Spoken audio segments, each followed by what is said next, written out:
lot of talk about antidepressants and which ones you should take and what dosage levels you should take and so on, and I've reviewed a lot of different SSRIs here on this channel, but one subject that's not talked about at all, and it's almost a taboo, is how to come off antidepressants and come off SSRIs, and there is precious little information about it, and it's fair to say that it's frowned upon in the medical community, and it's the only conclusion from that is that when you're prescribed SSRIs, there's almost a tacit assumption that you don't come off these things, you're on them forever, and that might sound a little bit ridiculous. Now, in some cases, I'm sure there are people who, if you're benefiting from these things and they're improving your life, then it makes sense to continue using them. And look, the proviso always here is go along with whatever, I'm not a doctor, go along with whatever your doctor's advice is. It's that there is almost no advice on how to, whether you should, first of all, come off SSRIs and how you should do that. And my experience is somewhat mixed in coming off SSRIs. I found it reasonably easy to come off Celexa, which that's the one that I'm on at the moment, and I found it horrific to come off venlafaxine, so that's Effexor, and I do a review of venlafaxine here on this channel and some of the side effects from it, and that has the reputation, the bad boy reputation, for being the one that's very difficult to come off, and I can verify that that is the case. Last summer I was on venlafaxine, and for whatever reason at the time I decided to come off it. I think I was feeling well, and of course you get that conflicting piece of advice from doctors. It's like, don't come off it when you're feeling well, because you know there could be another dip in the future and you could continue that indefinitely really, but I was feeling well and I was ready to come off it, and so I reduced it. I was on 37 milligrams, which is a very low dose of it anyway, and I came off it, and I found I was getting vertigo. So I was swimming in the water here and I would come out and I was getting vertigo, feeling like I was going to fall over, dizziness, and the worst feeling was I was getting headaches almost every day, and that continued for quite a while, and I can only imagine what the side effects, the discontinuation syndrome as they call it, the fancy term for basically stopping, what it must be like for people. I was on 37 milligrams, and really the lowest dose officially is 75, but people are on 225 milligrams. What must it be like for people coming off that?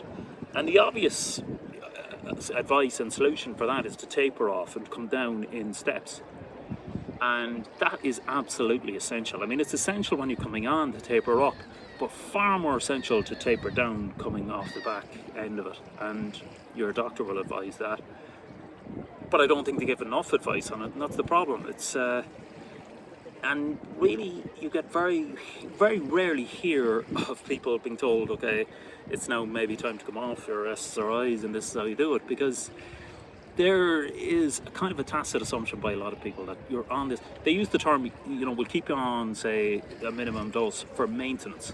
And really, I've never got an explanation of what maintenance means, but by the sounds of it, the way I interpret it is, you're on this forever. There's very few medications that would have that lifetime prescription for it, and that is another thing I think that probably gives SSRIs a bad name.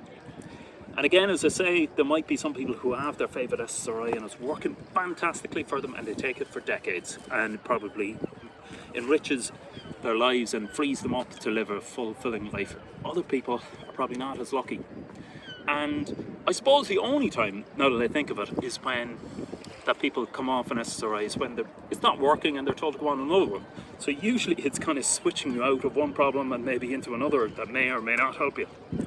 And this is again an issue with SSRIs that I've talked about in previous videos, that it tends to be a very unscientific, random casino style medication where SSRIs are selected. There's about 6 of them and they're selected almost at random. I'm probably being cynical there, but I can't really ever tell that a doctor has scientifically selected one that is suitable for somebody else.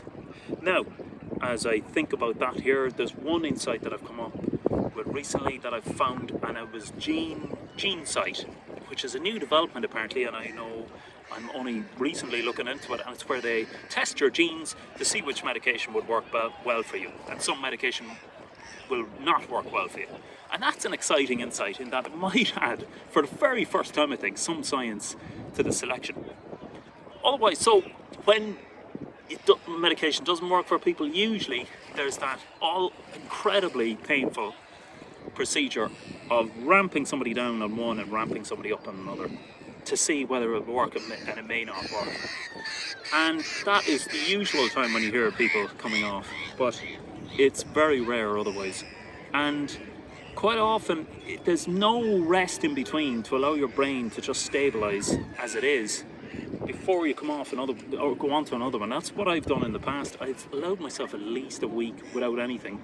Now, that some people might consider that risky, but I went off venlafaxine and left it for about 2 weeks before I started on citalopram, because I just wanted to kind of reset and allow my brain to just relax and go back to normal, even if that was a little bit risky, and even if that normal was a little bit tough.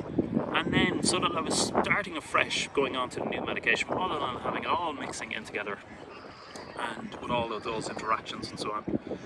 So it's something that gives SSRIs a bad name, and something that is a questionable thing, is that coming off them, there's so much advice for getting people on, and the conspiracy theorists would say that the pharmaceutical industry are all behind that, obviously, getting as many people as possible, and really half of the world's population are now taking SSRIs. I mean, there must be 1 billion people consuming these things, but there is no real advice on, no movement and push and pressure on the other side to get people off them. In fact, it's the opposite. The pressure is to keep people on as long as possible. And it goes back to the old adage, pharmaceutical companies don't want to cure anybody, they just want to treat you. Let me know in the comments what you think of that, and I'll see you next time.